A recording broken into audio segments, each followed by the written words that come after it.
don't have the resources to develop nor the intelligence. The French have more territory than they can develop. There's certain parts of Africa which you cannot live at all. So it is for you to come together and give us a United States of Africa. Yes, sir. Yes, sir. I stand here today on behalf of our nation, Ghana, on behalf of the race of the world, Black people and Africans. It's about time that we stand and speak for ourselves.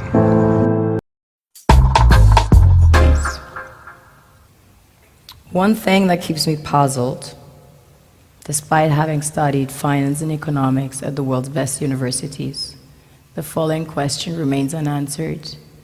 Why is it that 5,000 units of our currency is worth 1 unit of your currency, where we are the ones with the actual gold reserves?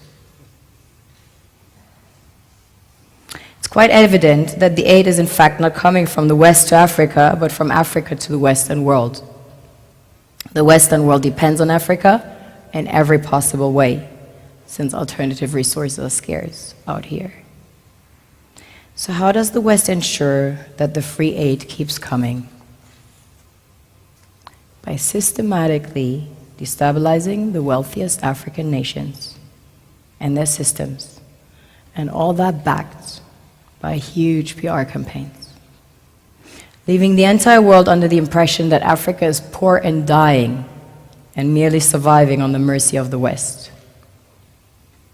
Well done, Oxfam, UNICEF, Red Cross, Life Aid, and all the other organizations that continuously run multi-million-dollar advertisement campaigns depicting charity porn to sustain that image of Africa globally. Ad campaigns paid for by innocent people under the impression to help with their donations. While one hand gives under the flashing lights of cameras, the other takes in the shadows. We all know the dollar is worthless, while the euro is merely charged with German intellect and technology, and maybe some Italian pasta. How can one expect donations from nations that have so little? It's super sweet of you to come with your colored paper in exchange for our gold and diamonds. But instead, you should come empty-handed, filled with integrity and honor. We want to share with you our wealth and invite you to share with us. The perception is that a healthy and striving Africa would not disperse its resources as freely and cheaply, which is logical. Of course, it would instead sell its resources at world market prices, which in turn would destabilize and weaken Western economies, established on the post-colonial free meal system. Last year, the IMF reports that 6 out of 10 of the world's fastest growing economies are in Africa, measured by their GDP growth. The French Treasury, for example, is receiving about $500 billion year in, year out, in foreign exchange reserves from African countries based on colonial debt they forced them to pay. Former French President Jacques Chirac stated in an interview recently that we have to be honest and acknowledge that a big part of the money in our banks comes precisely from the exploitation of the African continent.